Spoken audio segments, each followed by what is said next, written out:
ನಮಸ್ಕಾರ, ನೀವು ನೋಡ್ತಾ ಇದ್ದೀರಾ ಏಷ್ಯಾನೆಟ್ ಸುವರ್ಣ ನ್ಯೂಸ್. ನಾನು ವೀಣಾ ಪೂಜಾರಿ.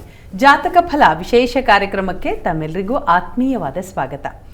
ಇವತ್ತಿನ ದಿನ ಹೇಗಿದೆ, ಪಂಚಾಂಗ ಏನು ಹೇಳುತ್ತೆ, ಇದನ್ನ ತಿಳಿಯೋಣ. ಇದರ ಜೊತೆಗೆ 12 ರಾಶಿಗಳ ಫಲಾಫಲ ಇವತ್ತು ಹೇಗಿದೆ ಅನ್ನೋದರ ಬಗ್ಗೆ ಮಾಹಿತಿಯನ್ನ ಕೊಡ್ತೀವಿ. ಹಾಗೆ ವೀಕ್ಷಕರೇ, ತಾವುಗಳು ಕಳುಹಿಸಿದಂತಹ ಸಂದೇಶ ಇದೆ, ಆ ಸಂದೇಶಕ್ಕೆ ಪರಿಹಾರ, ಅದರ ಬಗ್ಗೆ ತಿಳಿಯೋಣ. ಎಲ್ಲದರ ಬಗ್ಗೆ ಮಾಹಿತಿಯನ್ನ ಕೊಡ್ತಾ ಹೋಗ್ತಾರೆ ಪ್ರಾಜ್ಞರಾದಂತಹ ಶ್ರೀಕಂಠ ಶಾಸ್ತ್ರಿಯವರು. ಶಾಸ್ತ್ರಿಗಳೇ, ಶುಭೋದಯ. ಕಾರ್ಯಕ್ರಮಕ್ಕೆ ಸ್ವಾಗತ. ನಮಸ್ಕಾರಗಳು. ಶಾಸ್ತ್ರಿಗಳೇ, ಮೊದಲಿಗೆ ಇವತ್ತಿನ ದಿನದ ಬಗ್ಗೆ ಮಾಹಿತಿ ಕೊಟ್ಬಿಡೋದಾದರೆ ಪಂಚಾಂಗ ಹೇಗಿದೆ? ಶ್ರೀ ಗುರುಭ್ಯೋ ನಮಃ. ಹರಿ ಓಂ. ಮೂರ್ತಿತ್ವೇ ಪರಿಕಲ್ಪಿತ ಶಶಿಭೃತೋ ವರ್ತ್ಮಾ ಪುನರ್ಜನ್ಮನ ಮಾತ್ಮೇತ್ಯಾತ್ಮವಿದಾಂ ಕ್ರತುಶ್ಚ ಯಚತಾಂ ಭರ್ತ ಅಮರಜ್ಯೋತಿಷಾಂ ಲೋಕಾನಾಂ ಪ್ರಳಯೋದ್ಭವ ಸ್ಥಿತಿ ವಿಭುಶ್ಚಾನೇಕಧಾಯ ಶ್ರಿತೌ ವಾಚನ್ನ ಸದ್ವತಾ ತ್ವನೇಕ ಕಿರಣಃ ತ್ರೈಲೋಕ್ಯ ದೀಪೋರವಿಷಿ. ಸಮಸ್ತ ವೀಕ್ಷಕರಿಗೆ ಶುಭೋದಯ, ಶುಭ ಬೆಳಗು. ಈ ದಿನದ ಸಂದೇಶಗಳನ್ನು ಪರಿಶೀಲಿಸುವ ಪೂರ್ವದಲ್ಲಿ ಹೊತ್ತಿನ ಪಂಚಾಂಗವನ್ನು ಗಮನಿಸಿಕೊಳ್ಳೋಣ. ಶ್ರೀ ಪರಾಭವನಾಮ ಸಂವತ್ಸರ, ದಕ್ಷಿಣಾಯಣ, ವರ್ಷ ಋತು, ಶ್ರಾವಣ ಮಾಸ, ಶುಕ್ಲ ಪಕ್ಷವಾಗಿದೆ. ಈ ದಿವಸ ಶುಕ್ರವಾರವಾಗಿರ್ತಕ್ಕಂಥದ್ದು, ಪೌರ್ಣಮಿ ತಿಥಿ, ಶತಭಿಷ ನಕ್ಷತ್ರ. ಈ ದಿವಸ ತುಂಬ ವಿಶೇಷವಾದ ದಿನ, ಶ್ರಾವಣ ಪೌರ್ಣಮಿ. ಈ ದಿವಸ ನಾವು ಪ್ರಧಾನವಾಗಿ ಗುರುತಿಸ್ತಕ್ಕಂಥದ್ದು ರಕ್ಷಾಬಂಧನ. ನಮ್ಮ ಭಾರತೀಯ ಸಂಸ್ಕೃತಿಯಲ್ಲಿ ರಕ್ಷಾಬಂಧನ, ಅದು ರಕ್ಷೆ ಹೆಸರೇ ಹೇಳ್ತಾ ಇದೆಯಲ್ಲ, ಬಾಂಧವ್ಯಗಳನ್ನು ರಕ್ಷೆ ಮಾಡಿಕೊಳ್ತಕ್ಕಂಥ ಒಂದು ವಿಶಿಷ್ಟವಾದ ಆಚರಣೆಯಾಗಿದೆ. ರಾಖಿ ಹಬ್ಬ ಅಂತಲೇ ಪ್ರಸಿದ್ಧಿಯಾಗಿದೆ. ಇದು ಪೂರ್ವದಲ್ಲಿ ವ್ಯಾಪಾರಕ್ಕಾಗಿ ನೌಕೆಯಲ್ಲಿ ಹೊರಟಂತಹ ಯಾವ ವ್ಯಾಪಾರಿಗಳಿಗೆ ಯಾವುದೇ ರೀತಿಯ ಕಂಟಕಗಳು, ತೊಡಕುಗಳು ಬರದೇ ಇರಲಿ ಅನ್ನೋ ದೃಷ್ಟಿಯಲ್ಲಿ ಆ ಏನು ರಕ್ಷಾಬಂಧನ ದಾರ ಏನಿದೆ ಅದನ್ನು, ಅದರಲ್ಲಿ ವಸ್ತುತಃ ಮುಂಚೆ ಅಕ್ಷತೆಯನ್ನು ಅರಿಶಿಣದ ಬಟ್ಟೆಯಲ್ಲಿ ಕಟ್ಟಿ ಅದನ್ನು ಕೈಗೆ ಕಟ್ಟಿ ಕಳಿಸ್ತಾ ಇದ್ದರು. ಯಾವುದೇ ತೊಂದರೆ ಆಗದೇ ಇರಲಿ, ರಕ್ಷೆ ಸಿಗಲಿ ಅನ್ನೋ ಕಾರಣ, ಅನ್ನೋ ಒಂದು ಆಶಯ, ಅದರ ಮೇಲೆ ಅದನ್ನು ಕಟ್ಟಿ ಕಳಿಸ್ತಾ ಇದ್ದರು. ಯಾವುದೇ ತೊಡಕುಗಳು ಬರದೇ ಇರಲಿ, ವ್ಯಾಪಾರ ಸಮೃದ್ಧವಾಗಲಿ, ಆರೋಗ್ಯ ಸಹಿತವಾಗಿ ಮತ್ತು ವಾಪಸ್ ಬರಲಿ ಅನ್ನೋ ಕಾರಣಕ್ಕೆ ಅದು ಬೆಳೆದು ಬಂದು ಪೂರ್ವದಲ್ಲಿ ಈ ರೀತಿಯಲ್ಲಿ ವಿದ್ವಾಂಸರ ಅಭಿಪ್ರಾಯವನ್ನು ಪಟ್ಟಾರೆ. ಆಮೇಲೆ ಅದು ನಮ್ಮ ಬಾಂಧವ್ಯಗಳನ್ನು ಉಳಿಸುವಂಥ, ಅಣ್ಣ ತಂಗಿಯರ ಬಾಂಧವ್ಯವನ್ನು ಉಳಿಸ್ತಕ್ಕಂಥ ಒಂದು ವಿಶೇಷ ಒಂದು ಆಚರಣೆಯಾಗಿ ಬೆಳೆದಿದೆ. ವಸ್ತುತಃ ಇದನ್ನು ಪುರಾಣಗಳಲ್ಲಿ ಗಮನಿಸ್ಕೊಂಡ್ರೆ ಶಚೀದೇವಿ ಇಂದ್ರನಿಗೆ ಕಟ್ಟಿದಳು ಅಂತಕ್ಕಂಥ ಒಂದು ಮಾತು ಬರುತ್ತೆ. ತನ್ನ ಗಂಡನಿಗೆ ರಕ್ಷೆಗಾಗಿ ಕಟ್ಟಿದಳು ಅಂತಕ್ಕಂಥದ್ದನ್ನು ನಾವು ಕಾಣ್ತೀವಿ. ಇರಲಿ, ಅಂತೂ ಈಗ ಆಚರಣೆ ಅದು ದೇಶವ್ಯಾಪಕವಾಗಿ ಬೆಳೆದಿರ್ತಕ್ಕಂಥದ್ದು ಬಹಳ ಒಳ್ಳೆಯದು. ಇದು ಬಾಂಧವ್ಯಗಳನ್ನು ಉಳಿಸ್ಲಿಕ್ಕಿರ್ತಕ್ಕಂಥ ಒಂದು ವಿಶ್ವಾಸವನ್ನು ಹೆಚ್ಚುತ್ತೆ. ಇಂಥ ಒಂದು ಆಚರಣೆಗಳು, ಆ ಬಾಂಧವ್ಯ ಇನ್ನೂ ಇದೆ, ನಿನ್ನಲ್ಲಿ ಪ್ರೀತಿ ವಿಶ್ವಾಸಗಳಿದ್ದಾವೆ, ಗೌರವ ಇದೆ, ಮತ್ತು ಆ ಕಷ್ಟ ಕಾಲದಲ್ಲಿ ಬಂದು ಸಹಾಯ ಮಾಡ್ತೀನಿ ಅಂತಕ್ಕಂಥ ಒಂದು ವಿಶ್ವಾಸ ಕೊಡ್ತಕ್ಕಂಥದ್ದು, ನಂಬಿಕೆಯನ್ನು ಕೊಡ್ತಕ್ಕಂಥ ಒಂದು ವಿಶಿಷ್ಟ ಆಚರಣೆ. ಇದನ್ನು ವ್ಯಾಪಕವಾಗಿ ಎಲ್ಲ ಕಡೆ ಆಚರಿಸ್ತಾ ಇದ್ದಾರೆ. ಅದನ್ನು ಗೌರವಿಸೋಣ, ಅದನ್ನು ನಾವು ಆರಾಧಿಸೋಣ, ಅದನ್ನು ಆ ಒಂದು ಭಾವನೆಯನ್ನು ಉಳಿಸ್ಕೊಳ್ಳೋ ಪ್ರಯತ್ನವನ್ನು ಮಾಡ್ತಕ್ಕಂಥದ್ದು ಬಹಳ ಮುಖ್ಯ. ಇನ್ನು ಉಳಿದ ಹಾಗೆ ಎಷ್ಟೋ ಕಡೆಗಳಲ್ಲಿ ಈ ದಿವಸವೂ ವರಮಹಾಲಕ್ಷ್ಮಿ ಇದೆ. ಈ ಶುಕ್ರವಾರ ಪೌರ್ಣಮಿ ನಮಗೆ ಹೇಳಿದ್ದಾರೆ ನಮ್ಮ ಏನು ಮಾರ್ಗದರ್ಶಕರು, ಹೀಗಾಗಿ ಈ ದಿವಸ ಆಚರಿಸ್ತೀವಿ ಅಂತ ತುಂಬ ಜನ ಈ ದಿವಸ ವರಮಹಾಲಕ್ಷ್ಮಿಯನ್ನು ಮಾಡ್ತಾರೆ. ಸಂತೋಷ. ವರಮಹಾಲಕ್ಷ್ಮಿಯನ್ನು ನಾನಾಗಲೇ ಹೇಳಿದ್ದೀನಿ, ಕ್ರಮವತ್ತಾಗಿ 21ನೇ ತಾರೀಕು ಯಾಕೆ ಬರುತ್ತದೆ ಅಂತ. ವರಮಹಾಲಕ್ಷ್ಮಿ ಈ ದಿವಸ ಅದು ಪ್ರದೋಷ ಪೂಜೆಯಲ್ಲಿ ಮಾಡ್ತಕ್ಕಂಥದ್ದು ಅಂತ ನಿಯಮ ಇದೆ, ಸಂಧ್ಯಾಕಾಲದಲ್ಲಿ ಮಾಡಬೇಕು ಅಂತ. ಈಗ ಮುಗಿದು ಹೋಗುತ್ತೆ, ಪೌರ್ಣಮಿಯೇ ಇರೋದಿಲ್ಲ ಇನ್ನೊಂದು ಸ್ವಲ್ಪ ಹೊತ್ತಿಗೆ. ಸಂಧ್ಯೆಯಲ್ಲಿ ಪ್ರತಿಪತ್ ಬಂದುಬಿಟ್ಟಿರುತ್ತೆ, ಕೃಷ್ಣ ಪಕ್ಷವೇ ಶುರುವಾಗ್ಬಿಟ್ಟಿರುತ್ತೆ. ಈ ದೃಷ್ಟಿಯಲ್ಲಿ 21 ಶ್ರೇಷ್ಠ ಅಂತ ಪರಿಗಣನೆ ಇರಲಿ. ಈ ದಿವಸ ಮಾಡಿದರೆ ಏನು ಹಾಗಲ್ವಾ, ಲಕ್ಷ್ಮಿ ಅನುಗ್ರಹ ಅಂದರೆ ಶ್ರದ್ಧೆ ಇದ್ದಲ್ಲಿ ಲಕ್ಷ್ಮಿ. ನೀವು ಅಮಾವಾಸ್ಯೆ ದಿವಸ ಪೂಜೆ ಮಾಡಿದ್ರು ಮಹಾಲಕ್ಷ್ಮಿ, ಆ ಅಮಾವಾಸ್ಯೆ ವಸ್ತುತಃ ಅಲಕ್ಷ್ಮಿ. ಅದನ್ನು ನಿವಾರಣೆ ಮಾಡಿ ಶ್ರದ್ಧೆಯಿಂದ ಪೂಜೆ ಮಾಡಿದವರಿಗೆ ಲಕ್ಷ್ಮಿ ಅನುಗ್ರಹ ಆಗೇ ಆಗುತ್ತೆ. ನಾವು ಪ್ರತಿ ದಿವಸ, ಒಂದು ದಿವಸ ಅಂತಲ್ಲ, ಪ್ರತಿ ದಿವಸ ನಾವು ಈ ಬುದ್ಧಿ ಸಂಪತ್ತನ್ನು ಕರುಣಿಸುವಂತ ಹೇಳಿ ಮಹಾಲಕ್ಷ್ಮಿಯನ್ನು ಪ್ರಾರ್ಥಿಸಬೇಕು. ಯಾವ ದಿವಸ ಇದಕ್ಕೆ ಇಂಥ ದಿವಸ ಅಂತಲ್ಲ, ಇದೊಂದು ಪರ್ವ ನಾವು ಆಚರಣೆ ಮಾಡ್ತಾಯಿದ್ವಿ ಪ್ರತಿ ವರ್ಷ. ಹಾಗಾಗಿ ಆ ಕಾಲದಲ್ಲಿ ಮಾಡೋದು ಸೂಕ್ತ. ಅದು ದೈನಂದಿನ ಪೂಜೆಗೆ ಏನು ಹೊರತು ಇನ್ನೇನು ಅದಕ್ಕೂ ಇದಕ್ಕೆ ವ್ಯತ್ಯಾಸ ಏನು ಅಂತಂದರೆ ವಸ್ತುತಃ ಏನೂ ವ್ಯತ್ಯಾಸ ಇಲ್ಲ. ಭಕ್ತಿ ಸಮರ್ಪಣೆ, ಶ್ರದ್ಧೆ ಸಮರ್ಪಣೆಗಳು ಪ್ರತಿ ದಿವಸವೂ ಆಗುತ್ತೆ. ಪ್ರತಿ ದಿವಸ ಅನುಷ್ಠಾನ ಮಾಡೋರಿಗೆ, ಪ್ರತಿ ದಿವಸ ಆರಾಧನೆ ಮಾಡೋರಿಗೆ ಪರ್ವದಲ್ಲಿ ಇನ್ನೂ ಹೆಚ್ಚಿನ ಸಂತೋಷ ಉಂಟಾಗುತ್ತಷ್ಟೆ. ಎಲ್ಲರೂ ಮಂದಿಯೆಲ್ಲ ಇವೆಲ್ಲ ಪರ್ವಗಳನ್ನು ಮಾಡೋದು ಆಚರಣೆ ಯಾಕಾಗಿ ಅಂತಂದರೆ ನಮ್ಮ ಸಂತೋಷವನ್ನು ವಿಸ್ತರಿಸಿಕೊಳ್ಳಿಕ್ಕೆ. ಅಕ್ಕಪಕ್ಕದವ್ರು ಬಂದು ಸೇರ್ತಾರೆ, ಬಂಧುಗಳು ಬಂದು ಸೇರ್ತಾರೆ, ಇನ್ಯಾರೋ ಇಷ್ಟ ಮಿತ್ರರು ಅಂತೆಲ್ಲ ಇರ್ತಾರಲ್ಲ, ಅವ್ರ ಜೊತೆಗೆ ನಮ್ಮ ಈ ತಪಸ್ಸನ್ನು ಮತ್ತು ತಪಸ್ಸಿನಿಂದ ಬಂದಿರತಕ್ಕಂಥ ಆನಂದವನ್ನು ಹಂಚಿಕೊಳ್ಳಲಿಕ್ಕೆ ಒಂದಿರತಕ್ಕಂಥ ಒಂದು ವೇದಿಕೆಗಳಿವೆಲ್ಲ. ಹೀಗಾಗಿ ಕರೆದಂಥವರಿಗೆ ನಾವು ಯಾವುದೋ ಬೇಡದೇ ಇರತಕ್ಕಂಥದ್ದನ್ನು ಕೊಟ್ಟು ಅವ್ರ ಮನಸ್ಸಿಗೆ ನೋವು ಮಾಡೋದು, ಈ ಥರದ್ದೆಲ್ಲ ಮಾಡಬಾರ್ದು. ಇದು ಆನಂದದ ಹಂಚಿಕೆಯಾಗಬೇಕು. ಹೀಗಾಗಿ ಕರೆದಂಥವರಿಗೆ ಗೌರವದಿಂದ ಅವರನ್ನು ಸತ್ಕರಿಸಿ, ಅವರಿಗೆ ಊಟ ಹಾಕಿ, ಅವರನ್ನು ನಮ್ಮ ಸಂತೋಷವನ್ನು ಅವರಲ್ಲೂ ಕಾಣ್ತಕ್ಕಂಥದ್ದು, ಇದನ್ನು ಸಹಬಾಳ್ವೆ ಅಂತ ಕರೀತಾರೆ. ನಮ್ಮ ಪ್ರತಿ ಭಾರತೀಯ ಹಬ್ಬಗಳಲ್ಲಿರ್ತಕ್ಕಂಥದ್ದು ಸಹಬಾಳ್ವೆ. ಪ್ರೀತಿ ವಿಶ್ವಾಸಗಳು, ಅವುಗಳ ಹಂಚಿಕೆ, ದಾನ, ಯಜ್ಞ, ಇವುಗಳೆಲ್ಲ ಅದೇ ಹೇಳ್ತಕ್ಕಂಥ. ಆ ದೃಷ್ಟಿಯಲ್ಲಿ ದಿವಸ ನಾವು ಮತ್ತೊಮ್ಮೆ ಮಹಾಲಕ್ಷ್ಮಿಯನ್ನು ಪ್ರಾರ್ಥಿಸೋಣ. ಸರಿ ಶಾಸ್ತ್ರಿಗಳು, ಈಗ ವೀಕ್ಷಕರು ಕಳಿಸಿರುವಂತಹ ಸಂದೇಶದ ಕಡೆಗೆ ಗಮನ ಹರಿಸ್ತಾ ಹೋಗೋಣ. ಇವತ್ತಿನ ಮೊದಲ ಸಂದೇಶ ಬ್ಯಾಡಗಿಯಿಂದ ಶೈಲಜಾ ಅವರು ಕಳುಹಿಸಿದ್ದಾರೆ. ಅವರ ಜನ್ಮ ದಿನಾಂಕ 24/6/1979, ಸಮಯ ಬೆಳಿಗ್ಗೆ 7:30. ಅವರು ಕೇಳ್ತಾ ಇರೋ ಪ್ರಶ್ನೆ, 2ನೇ ಮಗು ಸಾಧ್ಯವೇ ಅಂತ. ಅದಕ್ಕಾಗಿ ಅವರ ಪತಿಯ ಜನ್ಮ ದಿನಾಂಕವನ್ನು ಕೂಡ ಕಳಿಸಿದ್ದಾರೆ. ಅವರ ಪತಿ ಹೆಸರು ಗಣೇಶ್ ಗರ್ಜಗಿ.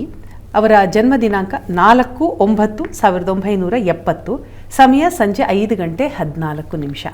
2ನೇ ಮಗುವ ಬಗ್ಗೆ ಅವರ ಪ್ರಶ್ನೆ. ಶೈಲಜಾ ದಂಪತಿ ಪ್ರಶ್ನೆ ಕಳಿಸಿದರೆ ಸಂತಾನದ ವಿಚಾರವಾಗಿ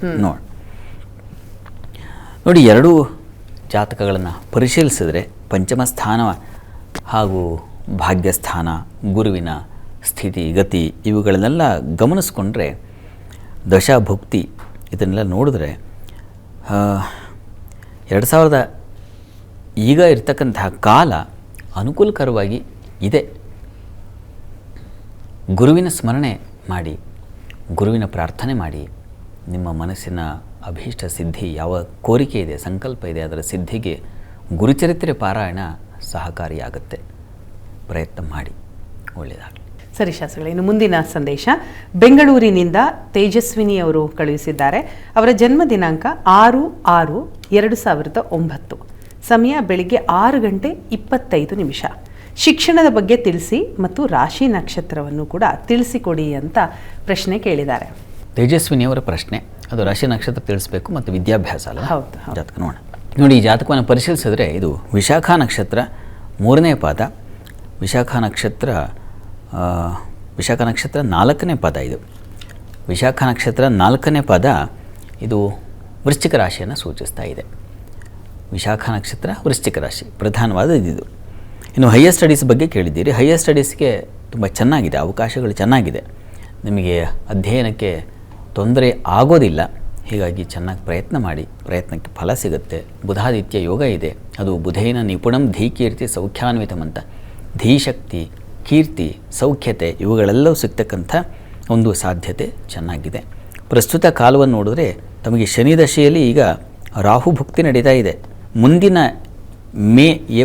ಏಪ್ರಿಲ್ ನಂತರದಲ್ಲಿ, ಅಂದರೆ 2027 ಏಪ್ರಿಲ್ ನಂತರದಲ್ಲಿ ತುಂಬ ಚೆನ್ನಾಗಿದೆ. ಗುರುವಿನ ಕಾಲ ಪ್ರಾರಂಭವಾಗುತ್ತೆ. ಉತ್ತಮವಾಗಿದೆ ಅವರೇ, ಒಳ್ಳೆಯದಾಗಲಿ. ಸರಿ ಶಾಸ್ತ್ರಿಗಳೇ, ಇನ್ನು ಮುಂದಿನ ಸಂದೇಶ ಕಲಘಟಗಿಯಿಂದ ವಿಜಯಲಕ್ಷ್ಮಿಯವರು ಕಳುಹಿಸಿದ್ದಾರೆ. ಅವರ ಜನ್ಮ ದಿನಾಂಕ 1/1/2004, ಸಮಯ ಬೆಳಿಗ್ಗೆ 5 ಗಂಟೆಗೆ. ಡಿ ಫಾರ್ಮ್ ಪೂರ್ಣಗೊಂಡಿದೆ, ಉದ್ಯೋಗ ಮತ್ತು ವಿವಾಹದ ಬಗ್ಗೆ ತಿಳಿಸ್ಕೊಡಿ ಅಂತ ಪ್ರಶ್ನೆಯನ್ನು ಕೇಳಿದ್ದಾರೆ. ವಿಜಯಲಕ್ಷ್ಮಿ ಅವರ ಪ್ರಶ್ನೆ ಉದ್ಯೋಗ ಮತ್ತು ವಿವಾಹ ಅಲ್ವಾ? ನೋಡಿ, ಈ ಜಾತಕವನ್ನು ಪರಿಶೀಲಿಸಿದರೆ ಇದು ವೃಶ್ಚಿಕ ಲಗ್ನವಾಗಿದೆ. ಲಗ್ನದಿಂದ ಕರ್ಮಾಧಿಪತಿ ರವಿ ನಿಮ್ಮ ಜಾತಕದಲ್ಲಿ ಧನಸ್ಥಾನದಲ್ಲಿಯೂ, ಧನಾಧಿಪತಿ ಕರ್ಮಸ್ಥಾನದಲ್ಲಿಯೂ ಈ ಪರಿವರ್ತನೆ ಆಗಿರೋದು ತುಂಬ ಚೆನ್ನಾಗಿದೆ. ನಿಮಗೂ ಕೂಡ ಬುಧಾದಿತ್ಯ ಯೋಗ, ಗುರುವಿನ ದೃಷ್ಟಿ ಆ ಧನಸ್ಥಾನಕ್ಕಿರೋದು ನೋಡಿ. ನೀವು ಏನು ಮಾಡಿದಿರೋ ಅದು ಚೆನ್ನಾಗಿದೆ. ಪ್ರಯತ್ನ ಮುಂದುವರಿಸಿ, ಅದಕ್ಕೆ ಒಳ್ಳೆಯ ಫಲ ಸಿಗುತ್ತೆ. ಒಳ್ಳೆಯ ಹಣ ಸಂಪಾದನೆ ಮಾಡ್ತೀರಾ, ಶ್ರೀಮಂತರಾಗ್ತೀರಾ, ಸಮೃದ್ಧವಾಗಿರ್ತೀರ. ವಿವಾಹಕ್ಕೂ ನಿಮಗೆ ಶುಕ್ರ ತುಂಬ ಚೆನ್ನಾಗಿದ್ದಾನೆ ಮಿತ್ರಕ್ಷೇತ್ರದಲ್ಲಿ. ಹೀಗಾಗಿ ಅನುಕೂಲ ಚೆನ್ನಾಗಿದೆ. ನಿಮಗೆ ಶುಕ್ರದಶೆಯಲ್ಲಿ ಈಗ ಬುಧನ ಕಾಲ ನಡೀತಾ ಇದೆ. ತುಂಬ ಚೆನ್ನಾಗಿದೆ, ಈಗ ಒಳ್ಳೆಯ ಟೈಮ್ ಕೂಡ. ಹೀಗಾಗಿ ನಿಮಗೆ ಒಂದು ವಿವಾಹಕ್ಕೆ ಶನೈಶ್ಚರ ಶಾಂತಿ ಒಂದು ಮಾಡಿಸ್ಬೇಕು ತಾವು. ಅದನ್ನು ಮಾಡಿಸಿದ್ರೆ ತುಂಬ ಒಳ್ಳೆಯದು. ಆ ಪ್ರಯತ್ನ ಮಾಡಿ ವಿವಾಹ ಮುಂದುವರಿಸಿ. ವೃತ್ತಿಗಂತೂ ತುಂಬ ಚೆನ್ನಾಗಿದೆ ಅವರು. ಒಳ್ಳೆಯದಾಗಲಿ. ಸರಿ ಶಾಸ್ತ್ರಿಗಳೇ, ಇನ್ನು ಮುಂದಿನ ಸಂದೇಶ ದಾವಣಗೆರೆಯಿಂದ ಪ್ರತಿಭಾನಿಯವರು ಕಳುಹಿಸಿದ್ದಾರೆ. ಅವರ ಜನ್ಮ ದಿನಾಂಕ 28/5/1991, ಸಮಯ ಬೆಳಿಗ್ಗೆ 10 ಗಂಟೆ. ಇವ್ರು ಕೇಳ್ತಾ ಇರೋ ಪ್ರಶ್ನೆ, ಮಾಸ್ಟರ್ಸ್ ಪೂರ್ಣಗೊಂಡಿದೆ, ಸರ್ಕಾರಿ ಕೆಲಸ ಸಾಧ್ಯನಾ, ದಯವಿಟ್ಟು ತಿಳಿಸಿ ಅಂತ ಕೇಳ್ತಿದ್ದಾರೆ. ಪ್ರತಿಭಾನಿಯವರ ಪ್ರಶ್ನೆ, ಅದು ಸರ್ಕಾರಿ ನೌಕರಿ ಸಿಗುತ್ತಾ ಅಂತ ನೋಡೋಣ. ನೋಡಿ, ತಮ್ಮ ಜಾತಕ ಪರಿಶೀಲಿಸಿದರೆ ಇದು ಕರ್ಕಾಟಕ ಲಗ್ನವಾಗಿದೆ. ಲಗ್ನದಲ್ಲಿ ಗುರುವಿದ್ದಾನೆ, ಅದು ಉಚ್ಚ ಸ್ಥಾನ. ಗುರುವಿಗೆ ಅದನ್ನು ಹಂಸಯೋಗ ಅಂತ ಕರೀತಾರೆ. ಹಂಸೆ ಸಾಧ್ಭಿರಭೀಷ್ಟ ಕ್ಷಿತಿಪತಿ ಅಂತ ಹೇಳುತ್ತೆ. ಶಶಿಯೋಗ ಇದೆ, ಶಸ್ತ ಸರ್ವಜನೇ ಸಭೃತ್ಯ ಬಲವಾನ್ ಗ್ರಾಮಾಧಿಪೋವ ಅಂತ ಹೇಳುತ್ತೆ. ಇವೆರಡರ ಬಲವನ್ನು ಇಟ್ಕೊಂಡ್ರೆ ನೀವು ನಿಸ್ಸಂಶಯವಾಗಿ ಕೆಲಸವೂ ಸಿಗುತ್ತೆ, ಒಳ್ಳೆಯ ಅಧಿಕಾರಿಗಳು ಆಗ್ಬಿಡ್ತೀರ. ಪುರಬಲ ಗ್ರಾಮಾಗ್ರಣಿ ಅಂದರೆ ಒಂದು ಪುರವನ್ನು ನಗರವನ್ನು ಆಳ್ತಕ್ಕಂಥ ಶಕ್ತಿ ಕೂಡ ಬರುತ್ತೆ ಅಂತ ಇದು ಸೂಚಿಸ್ತಾ ಇದೆ. ಜಾತಕದಲ್ಲಿ ಲಕ್ಷಣ ಹೇಗಿದೆ? ತುಂಬ ಚೆನ್ನಾಗಿದೆ. ಪ್ರಯತ್ನ ಮಾಡಿ. ಈಗ ಶುಕ್ರದಶೆಯಲ್ಲಿ ತಮಗೆ ಶುಕ್ರ ಭುಕ್ತಿಯೇ ನಡೀತಾ ಇದೆ. 2029 ರವಿ ಪ್ರಾರಂಭವಾಗುತ್ತೆ. ಶುಕ್ರ ಈಗ ಏನಾಗಿದೆ, ನಿಮಗೆ ವ್ಯಯದಲ್ಲಿರೋ ಶುಕ್ರನ ಕಾಲ ನಡೀತಾ ಇದೆ. ಮಹಾಲಕ್ಷ್ಮಿ ಪ್ರಾರ್ಥನೆ ಮಾಡಿ. ಹತ್ತಿರದಲ್ಲಿ ಯಾವುದಾದ್ರು ಲಕ್ಷ್ಮೀ ಸನ್ನಿಧಾನ ಇದ್ದರೆ ಪ್ರತಿ ಶುಕ್ರವಾರ ನೋಡಿ, ಶುಕ್ರವಾರವೇ ನೀವು ಹೋಗಿ ಲಕ್ಷ್ಮೀ ಆರಾಧನೆಯನ್ನು ನಿರಂತರವಾಗಿ ಮಾಡಿ. ಎಲ್ಲಿ ತನಕ ಅಂತಂದರೆ ಶುಕ್ರನ ಕಾಲ ಮುಗಿಯುವುದು 2029 29 ಮಾರ್ಚ್ವರೆಗೆ ನಿರಂತರವಾಗಿ ಮಹಾಲಕ್ಷ್ಮಿ ಪ್ರಾರ್ಥನೆ ಮಾಡಿ. ಅದರಿಂದ ನಿಮಗೆ ಅನುಕೂಲ ಆಗಬೇಕಷ್ಟೆ. ಹೀಗಾಗಿ ಲಕ್ಷ್ಮಿಯನ್ನು ಯಾದೇವಿ ಸರ್ವಭೂತೇಷು ವೃತ್ತಿರೂಪೇಣ ಸಂಸ್ಥಿತ ನಮಸ್ತಸ್ಯೈ ನಮಸ್ತಸ್ಯೈ ನಮಸ್ತಸ್ಯೈ ನಮೋ ನಮಃ. ಈ ಮಂತ್ರವನ್ನು ಹೇಳ್ಕೊಳ್ಳಿ ಪ್ರತಿ ದಿವಸ 108 ಬಾರಿ. ಇದೆಲ್ಲ ನಿಮಗೆ ಇದೆಲ್ಲ ತಪಸ್ಸು. ಇದರಿಂದ ನಿಮಗೆ ವಿಶಿಷ್ಟ ಫಲ ಸಿಗುತ್ತೆ. ದೊಡ್ಡದು ಸಿಗಬೇಕಾದ್ರೆ ನಾವು ತುಂಬ ಪರಿಶ್ರಮ ತಗೋಬೇಕು, ಶ್ರಮ ತಗೋಬೇಕು. ತಪಸ್ಸು ಅದೇ. ಅದನ್ನು ಮಾಡದೆ ಗ್ರಹಗಳು ತುಂಬ ಚೆನ್ನಾಗಿದ್ದಾವೆ ಅಂತ ಕೈ ಕಟ್ಕೊಂಡು ಕೂತ್ಕೊಂಡ್ರೆ ಫಲ ನಮಗೆ ಬರೋದಿಲ್ಲ. ನಿಮ್ಮ ಜಾತಕ ಚೆನ್ನಾಗಿದೆ, ಪರಿಶ್ರಮ ಪಡಿ. ಒಳ್ಳೆಯದಾಗಲಿ. ಸರಿ ಶಾಸ್ತ್ರಿ, ಇನ್ನು ಕೊನೆಯ ಸಂದೇಶದ ಕಡೆಗೆ ಗಮನ ಹರಿಸ್ತಾ ಹೋಗೋದಾದರೆ, ಚನ್ನರಾಯಪಟ್ಟಣದಿಂದ ಚೈತ್ರ ಅವರು ಸಂದೇಶವನ್ನು ಕಳುಹಿಸಿದ್ದಾರೆ. ಅವರ ಜನ್ಮ ದಿನಾಂಕ 27/9/2007, ಸಮಯ ಬೆಳಿಗ್ಗೆ 10 ಗಂಟೆ. IAS ಮಾಡಲು ಆಸಕ್ತಿ ಹೊಂದಿದ್ದೇನೆ, ಇದು ಸಾಧ್ಯನಾ ಅಂತ ಪ್ರಶ್ನೆಯನ್ನು ಕೇಳಿದ್ದಾರೆ. ಚೈತ್ರ ಅವರ ಪ್ರಶ್ನೆ, ಅದು IAS ಮಾಡಬಹುದಾ ಅಂತ ಕೇಳಿದ್ದಾರೆ. ನೋಡೋಣ. ನೋಡಿ, ತಮ್ಮ ಜಾತಕವನ್ನು ಪರಿಶೀಲಿಸಿದರೆ ಇದು ವೃಶ್ಚಿಕ ಲಗ್ನ. ಲಗ್ನದಿಂದ ಪಂಚಮ ಸ್ಥಾನದಲ್ಲಿ ಚಂದ್ರ ಇರತಕ್ಕಂಥದ್ದು, ಗುರು ದೃಷ್ಟಿ ಚಂದ್ರನಿಗಿರ್ತಕ್ಕಂಥದ್ದು ತುಂಬ ಚೆನ್ನಾಗಿದೆ. ಇದು ಒಳ್ಳೆ. ಮತ್ತು ನಿಮ್ಮ ಜಾತಕದಲ್ಲಿ ರವಿ ಕೂಡ ಲಾಭದಲ್ಲಿದ್ದಾನೆ, ಕರ್ಮಾಧಿಪತಿ. ಚೆನ್ನಾಗಿದೆ. ನೀವು IAS ಮಾಡಬಹುದಾ ಅಂದರೆ ಖಂಡಿತ ಅವಕಾಶಗಳಿದಾವಪ್ಪ, ಟ್ರೈ ಮಾಡಬಹುದು ತಾವು. ಪ್ರಸ್ತುತ ಬುಧದಶೆ ನಡೀತಾ ಇದೆ. ಬುಧದಶೆಯಲ್ಲಿ ಈಗ ಶನಿ ಭಕ್ತಿ ನಡೀತಾ ಇದೆ. ಶನಿಶ್ಚರ ಚೆನ್ನಾಗಿದ್ದಾನೆ, ಆತಂಕ ಇಲ್ಲ, ಚೆನ್ನಾಗಿದೆ. ನಿಮ್ಮ ದಾರಿ ತುಂಬ ಚೆನ್ನಾಗಿದೆ. ಚೆನ್ನಾಗಿರುವಾಗ ನಾವು ಒಳ್ಳೆಯ ರೀತಿಯಲ್ಲಿ ಸಾಗಲಿಕ್ಕೆ ಅವಕಾಶಗಳಿದ್ದಾವೆ. ಹೀಗಾಗಿ ಪ್ರಯತ್ನ ಮಾಡಿ, ಪ್ರಯತ್ನಕ್ಕೆ ಫಲ ಸಿಗುತ್ತೆ. ಒಳ್ಳೆಯದಾಗಲಿ ತಮಗೆ. ಈಗ ತಾವೆಲ್ಲ ಕುತೂಹಲದಿಂದ ಕಾಯ್ತಾ ಇರೋ 12 ರಾಶಿಯ ಫಲಾಫಲ ಹೇಗಿದೆ ತಿಳಿಯೋಣ. ಶಾಸ್ತ್ರಿಗಳೇ, ಮೊದಲಿಗೆ 6 ರಾಶಿಯ ಬಗ್ಗೆ ವೀಕ್ಷಕರಿಗೆ ತಿಳಿಸ್ಕೊಡೋದಾದ್ರೆ. 12 ರಾಶಿಗಳ ಫಲಾಫಲ ತಿಳಿಯುವ ಮುನ್ನ ಈ ಹೊತ್ತಿನ ಗ್ರಹಸ್ಥಿತಿಯನ್ನು ಒಂದು ಸಲ ಗಮನಿಸ್ಕೊಳ್ಳೋದಾದರೆ, ಮಿಥುನ ರಾಶಿಯಲ್ಲಿ ಕುಜನ ಕಾಣ್ತಾ ಇರತಕ್ಕಂಥದ್ದು. ಇನ್ನು ಗುರು ಇರತಕ್ಕಂಥದ್ದು ಕರ್ಕಟಕ ರಾಶಿಯಲ್ಲಿ, ರವಿ ಬುಧ ಹಾಗೂ ಕೇತುಗಳ ಯುತಿಯನ್ನು ನೋಡ್ತಾ ಇದ್ದೀವಿ. ಅದು ಸಿಂಹರಾಶಿಯಲ್ಲಿ. ಶುಕ್ರಮಾಂದಿಯರು ಒಟ್ಟಾಗಿದ್ದಾರೆ, ಅದು ಕನ್ಯಾ ರಾಶಿಯಲ್ಲಿ. ರಾಹುಚಂದ್ರ ಒಟ್ಟಾಗಿದ್ದಾರೆ ಕುಂಭದಲ್ಲಿ, ಶನಿಶ್ಚರ ಮೀನದಲ್ಲಿ. ಹೀಗಿರುವಾಗ 12 ರಾಶಿಗಳ ಫಲಾಫಲ ತಿಳಿತಾ ಹೋಗೋಣ. ಮೊದಲಿಗೆ ಮೇಷರಾಶಿ. ಮೇಷರಾಶಿಯವರಿಗೆ ಈ ದಿವಸ ಔಷಧ ವ್ಯಾಪಾರಗಳಿಗೆ ತುಂಬ ಲಾಭದಾಯಕವಾಗಿದೆ. ಹೆಚ್ಚಿನ ಅನುಕೂಲಗಳು, ಲಾಭ ಗಳಿಕೆಗೆ ಅವಕಾಶ, ಇದೆಲ್ಲ ತುಂಬ ಚೆನ್ನಾಗಿದೆ. ಆದರೆ ಈ ದಿವಸ ಆರೋಗ್ಯದಲ್ಲಿ ಸ್ವಲ್ಪ ಏರುಪೇರಾಗಬಹುದು. ಹಣಕಾಸಿನ ವಿಚಾರದಲ್ಲಿ ನೀವು ಹಾದಿ ತಪ್ಪಿಬಿಡೋದು ಅಥವಾ ಏನೋ ಮೂರ್ಖತನ ಮಾಡ್ಕೊಂಬಿಡೋದು, ಎಡವಟ್ಟು ಮಾಡಿಕೊಂಡೆ ಅಂತೀವಲ್ಲ, ಆ ರೀತಿಯ ಒಂದು ಸಾಧ್ಯತೆ ಇದೆ. ತುಂಬ ಹುಷಾರಾಗಿರಿ ಈ ದಿವಸ ಹಣಕಾಸಿನ ವಿಚಾರದಲ್ಲಿ. ವಿದ್ಯಾರ್ಥಿಗಳಿಗೂ ಅಷ್ಟೇ, ಏನೋ ಕಲಹ, ಜಗಳ, ಇನ್ಯಾರ್ದೋ ಒಂದು ಸಮಸ್ಯೆಗೆ ನಿಮ್ಮ ತಲೆಗೆ ಬಂದ್ಬಿಡೋದು, ಈ ರೀತಿಯ ಸಾಧ್ಯತೆಗಳಿದ್ದಾವೆ. ಹುಷಾರಾಗಿರಿ.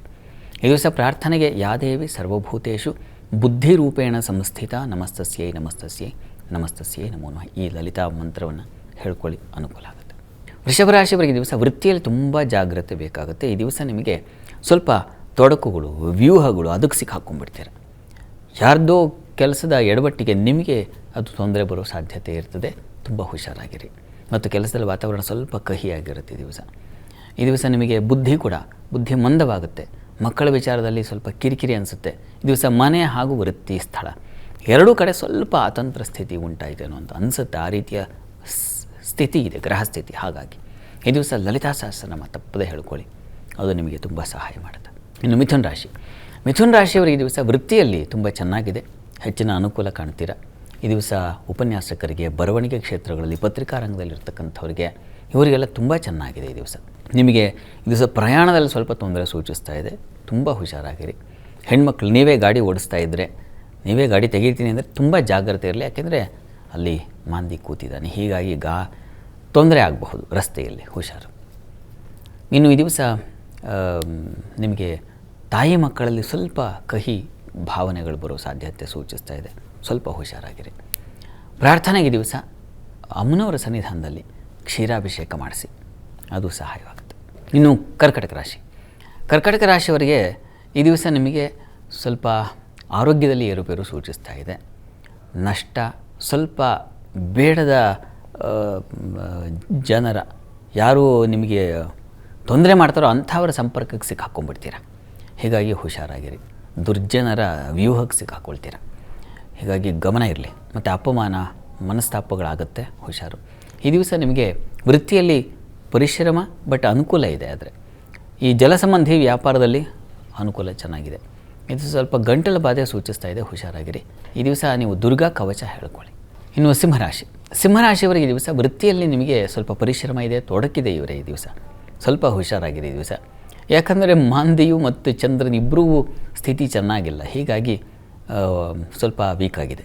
ವೃತ್ತಿಯಲ್ಲಿ ಜಾಗ್ರತೆ ಇರಲಿ. ಈ ದಿವಸ ಕುಟುಂಬದಲ್ಲಿ ಘರ್ಷಣೆಗಳು, ಸ್ತ್ರೀಯರ ನಡುವೆ ಭಿನ್ನಾಭಿಪ್ರಾಯಗಳು, ಮನಸ್ತಾಪ ಬರಬಹುದು. ವಿದ್ಯಾರ್ಥಿಗಳಲ್ಲಿ ತೊಂದರೆ, ತೊಡಕು ಕಾಣಿಸ್ಕೊಳ್ಳೋ ಸಾಧ್ಯತೆ ಇದೆ ಈ ದಿವಸ, ಹುಷಾರಾಗಿರಿ. ಹಾಲು ಹೈನು ವ್ಯಾಪಾರದಲ್ಲೆಲ್ಲ ತೊಂದರೆ ಸೂಚಿಸ್ತಾ ಇದೆ. ಮತ್ತು ಹೂವಿನ ವ್ಯಾಪಾರಿಗಳು, ವಸ್ತ್ರ ವ್ಯಾಪಾರಿಗಳಿಗೆ ತೊಂದರೆ ಸಾಧ್ಯತೆ ಇದೆ, ಹುಷಾರು. ಪ್ರಾರ್ಥನೆಗೆ ದಿವಸ ನೀವು ಕೂಡ ಮಹಾಲಕ್ಷ್ಮಿ ಸನ್ನಿಧಾನಕ್ಕೆ ಹೋಗಿ ಬನ್ನಿ, ಮಹಾಲಕ್ಷ್ಮಿ ಪ್ರಾರ್ಥನೆ ಮಾಡಿ. ಇನ್ನು ಕನ್ಯಾರಾಶಿ. ಕನ್ಯಾರಾಶಿಯವರಿಗೆ ವೃತ್ತಿಯಲ್ಲಿ ಈ ದಿವಸ ಸ್ವಲ್ಪ ಪರಿಶ್ರಮ ಜಾಸ್ತಿ, ಹೆಚ್ಚಿನ ಒತ್ತಡಕ್ಕೆ ಸಿಕ್ಕಾಕ್ಕೊಳ್ತೀರ. ಮತ್ತು ಆರೋಗ್ಯದಲ್ಲಿ ಸ್ವಲ್ಪ ತೊಂದರೆ ಸೂಚಿಸ್ತಾ ಇದೆ. ಈ ದಿವಸ ನಿಮಗೆ ಸ್ತ್ರೀಯರಿಗೆ ಸ್ವಲ್ಪ ಭಯ, ಸಾಲ, ಶತ್ರುಗಳ ಬಾಧೆ, ಹಣಕಾಸಿನ ವಿಚಾರದಲ್ಲಿ ತಗಾದೆಗಳು, ಘರ್ಷಣೆಗಳು, ಮನಸ್ತಾಪ, ಈ ರೀತಿಯ ಸಾಧ್ಯತೆ ಇದೆ ಈ ದಿವಸ. ನಿಮಗೂ ಈ ದಿವಸ ಸ್ವಲ್ಪ ತೊಂದರೆ ಸೂಚಿಸ್ತಾ ಇದೆ. ಗುರು ಒಂದು ಚೆನ್ನಾಗಿರೋದ್ರಿಂದ ಹಿರಿಯರ ಮಾರ್ಗದರ್ಶನ ನಿಮಗೆ ಸ್ವಲ್ಪ ಸಹಾಯ ಮಾಡುತ್ತೆ. ಪ್ರಾರ್ಥನೆಗೆ ವಿಷ್ಣು ಸಹಸ್ರನಾಮ ಹೇಳ್ಕೊಳ್ಳಿ. ಇನ್ನು ತುಲಾರಾಶಿ. ತುಲಾರಾಶಿಯವರಿಗೆ ಆರೋಗ್ಯ ಏರುಪೇರು ಆಗುತ್ತೆ ಈ ದಿವಸ, ಹುಷಾರು. ಮಕ್ಕಳ ವಿಚಾರದಲ್ಲಿ ಸ್ವಲ್ಪ ಕಹಿ ವಾತಾವರಣ ಸೂಚಿಸ್ತಾ ಇದೆ, ಹುಷಾರು. ವೃತ್ತಿಯಲ್ಲಿ ಸ್ವಲ್ಪ ಮಟ್ಟಿಗೆ ಪರವಾಗಿಲ್ಲ, ಸಮಾಧಾನಕರ ಫಲ ಕಾಣ್ತೀರ ಈ ದಿವಸ. ಸರ್ಕಾರಿ ವಲಯದಲ್ಲಿರೋರಿಗೆ ಸ್ವಲ್ಪ ಮಟ್ಟಿಗೆ ಅನುಕೂಲ ಚೆನ್ನಾಗಿದೆ. ಪ್ರಾರ್ಥನೆಗೆ ದಿವಸ ದುರ್ಗಾ ಕವಚ ಹೇಳ್ಕೊಳ್ಳಿ, ಅದರಿಂದ ಸಹಾಯವಾಗುತ್ತೆ. ಇನ್ನು ವೃಶ್ಚಿಕ ರಾಶಿ. ವೃಶ್ಚಿಕ ರಾಶಿಯವರಿಗೆ ವೃತ್ತಿಯಲ್ಲಿ ಈ ದಿವಸ ಹೆಚ್ಚಿನ ಅನುಕೂಲ. ಸರ್ಕಾರಿ ಕ್ಷೇತ್ರಗಳಲ್ಲಿ ಕೆಲಸ ಮಾಡೋರಿಗೆ ತುಂಬ ಸಹಾಯಕರವಾಗಿದೆ, ಹೆಚ್ಚಿನ ಅನುಕೂಲ ಕಾಣ್ತೀರಾ, ಲಾಭವನ್ನು ಕಾಣ್ತೀರಾ ಈ ದಿವಸ. ವಿದೇಶ ಸಂಪರ್ಕದಿಂದ ಲಾಭ ಚೆನ್ನಾಗಿರ್ತದೆ ಈ ದಿವಸ. ಇದು ಪ್ರಯಾಣದಲ್ಲಿ ಸ್ವಲ್ಪ ಹುಷಾರಾಗಿರಿ.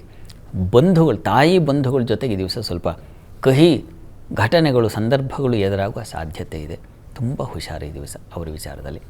ಸ್ತ್ರೀಯರು ಪ್ರಯಾಣದಲ್ಲಿ ಎಚ್ಚರ ವಹಿಸಿ, ಗ್ರಾಮ ದೇವತಾ ದರ್ಶನ ಮಾಡಿ. ಧನುರಾಶಿಯವರಿಗೆ ದಿವಸ ವೃತ್ತಿಯಲ್ಲಿ ಸ್ವಲ್ಪ ತೊಡಕುಗಳು, ತೊಂದರೆಗಳನ್ನು ಸೂಚಿಸ್ತಾ ಇದೆ. ಶತ್ರುಗಳ ಭೀತಿ ವೃತ್ತಿಯಲ್ಲಿ ಸ್ಥಳದಲ್ಲಿ ಅದು ಸೂಚಿಸ್ತಾ ಇದೆ, ಹುಷಾರು. ಮತ್ತು ಕಾರ್ಯ ವಿಘ್ನಗಳನ್ನು ಸೂಚಿಸ್ತಾ ಇದೆ, ಇದು ಸ್ವಲ್ಪ ತೊಡಕಿದೆ. ಮತ್ತು ಭಯ, ಆತಂಕ, ಗಂಟಲ ಬಾಧೆ ಇದನ್ನೆಲ್ಲ ಸೂಚಿಸ್ತಾ ಇದೆ. ಮತ್ತು ಇನ್ಯಾರಿಗೂ ಸಹಾಯಕ್ಕೆ ನಿರೀಕ್ಷೆ ಮಾಡಿದ್ರೆ ಸಹಾಯ ಸಿಗದೆ ಹೋಗುತ್ತೆ, ಅಸಹಾಯಕತೆ, ಸೇವಕರಿಂದ ತೊಂದರೆಗಳು, ಈ ರೀತಿಯಲ್ಲೆಲ್ಲ ಇದೆ ಈ ದಿವಸ. ಸಂಗಾತಿಯಲ್ಲೂ ಮನಸ್ತಾಪ ಇದೆ. ಪ್ರಾರ್ಥನೆಗೆ ದಿವಸ ಶಿವ ಸನ್ನಿಧಾನದಲ್ಲಿ ನವಧಾನ್ಯ ಸಮರ್ಪಣೆ ಮಾಡಿ. ಇನ್ನು ಮಕರ ರಾಶಿ. ಮಕರ ರಾಶಿಯವರಿಗೆ ವೃತ್ತಿಯಲ್ಲಿ ಈ ದಿವಸ ತೊಡಕು, ತೊಂದರೆ ಸೂಚಿಸ್ತಾ ಇದೆ ನಿಮಗೂ ಕೂಡ. ಶುಕ್ರನ ಜೊತೆಗೆ ಬಾಂಧಿ ಇದ್ದಾಗ ಕಾರ್ಯಗಳಲ್ಲಿ ವಿಘ್ನಗಳು ಬರುತ್ತೆ. ಆದರೆ ವ್ಯಾಪಾರಿಗಳಿಗೆ ಸ್ವಲ್ಪ ಮಟ್ಟಿಗೆ ಅನುಕೂಲ. ಸಂಗಾತಿಯಲ್ಲಿ ಸಾಮರಸ್ಯ ತುಂಬ ಚೆನ್ನಾಗಿರ್ತದೆ ಈ ದಿವಸ. ನೀವು ನೀರು, ಆಹಾರ, ಹಾಲು ಇವುಗಳ ವಿಚಾರದಲ್ಲಿ, ಕುಡಿಯುವ ಮತ್ತು ತಿನ್ನುವ ವಿಚಾರದಲ್ಲಿ ಸ್ವಲ್ಪ ತೊಂದರೆ ಮಾಡ್ಕೊಳ್ತೀರ. ಅದು ಬಾಧೆ, ಇನ್ಫೆಕ್ಷನ್ಗಳಾಗ್ಬಿಡೋ, ಫುಡ್ ಇನ್ಫೆಕ್ಷನ್ ಅಂತೀವಲ್ಲ, ಆ ಸಾಧ್ಯತೆ ಹೆಚ್ಚಾಗಿದೆ. ಅನ್ನಪೂರ್ಣೇಶ್ವರಿಗೆ ಪ್ರಾರ್ಥನೆ ಮಾಡಿ. ಇನ್ನು ಕುಂಭರಾಶಿ. ಕುಂಭರಾಶಿಯವರಿಗೆ ದಿವಸ ಆರೋಗ್ಯ ವ್ಯತ್ಯಾಸ ಸೂಚಿಸ್ತಾ ಇದೆ, ಸಾಲ ಸೂಚನೆ ಸೂಚಿಸ್ತಾ ಇದೆ, ತುಂಬ ಹುಷಾರು. ಈ ದಿವಸ ನಷ್ಟ, ವಸ್ತು ನಷ್ಟತೆ, ಅಪಮಾನ, ಮುಖಭಂಗ, ಈ ರೀತಿಯ ಸ್ವಲ್ಪ ತೊಡಕುಗಳಿದ್ದಾವೆ. ಸಂಗಾತಿಯಲ್ಲಿ ಸಾಮರಸ್ಯ ಚೆನ್ನಾಗಿದೆ. ಸರ್ಕಾರಿ ವಲಯದಲ್ಲಿರೋರಿಗೆ ಸ್ವಲ್ಪ ಮಟ್ಟಿಗೆ ಅನುಕೂಲ ಸೂಚಿಸ್ತಾ ಇದೆ ಈ ದಿವಸ. ಪ್ರಾರ್ಥನೆಗೆ ಈ ದಿವಸ ವಿಷ್ಣು ಸಹಸ್ರನಾಮ ಅದು ತುಂಬ ಸಹಾಯವಾಗುತ್ತೆ, ವಿಷ್ಣು ಸಹಸ್ರನಾಮ ಹೇಳ್ಕೊಳ್ಳಿ. ಮತ್ತು ಮೀನರಾಶಿ. ಮೀನರಾಶಿಯವರಿಗೆ ಈ ದಿವಸ ವೃತ್ತಿಯಲ್ಲಿ ನಿಮಗೆ ಹೆಚ್ಚಿನ ಅನುಕೂಲ, ಲಾಭದಾಯಕವಾಗಿದೆ. ಆದರೆ ಕಾಲಿಗೆ ಪೆಟ್ಟಾಗಬಹುದು, ನರಗಳ ಸಂಬಂಧಿ ತೊಂದರೆಗಳುಂಟಾಗಬಹುದು, ರಕ್ತ ಹಾಳಾಗುವ ಅಥವಾ ಇನ್ನೇನೋ ಅದರಿಂದ ತೊಂದರೆ ಆಗುವ ಸಾಧ್ಯತೆ ಅದನ್ನು ಸೂಚಿಸ್ತಾ ಇದೆ. ಹುಷಾರು, ಇನ್ಫೆಕ್ಷನ್ ಸಾಧ್ಯತೆ.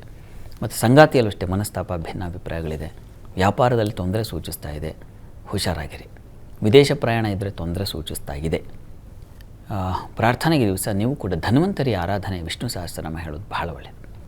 ಈ ದಿವಸ 12 ರಾಶಿಗಳವರು, ರಾಶಿ ಗೊತ್ತಿಲ್ಲ ಅಂತಕ್ಕಂಥವ್ರು ಹೇಳ್ಬೋದಾದ ಮಂತ್ರ ಗಮನಿಸಿ. ಓಂ ಧನಧಾನ್ಯಕರ್ಯೈ ನಮಃ.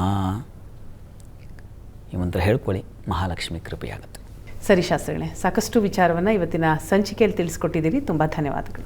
ಸರ್ವೇ ಜನಾಃ ಸುಖಿನೋ ಭವಂತು, ಸಮಸ್ತ ಸನ್ಮಂಗಳಾನಿ ಭವಂತು. ಎಲ್ಲರಿಗೂ ಶುಭವಾಗಲಿ. ವೀಕ್ಷಕರೇ, ಇದರೊಂದಿಗೆ ಇವತ್ತಿನ ಜಾತಕ ಫಲ ಕಾರ್ಯಕ್ರಮವನ್ನು ಮುಗಿಸ್ತಾ ಇದ್ದೀನಿ. ಮುಂದಿನ ಸಂಚಿಕೆಯಲ್ಲಿ ಮತ್ತೆ ಸಿಗೋಣ. ನೇರ, ದಿಟ್ಟ, ನಿರಂತರ ಸುದ್ದಿಗಾಗಿ ನೋಡ್ತಾ ಇರಿ ಏಷ್ಯಾನೆಟ್ ಸುವರ್ಣ ನ್ಯೂಸ್.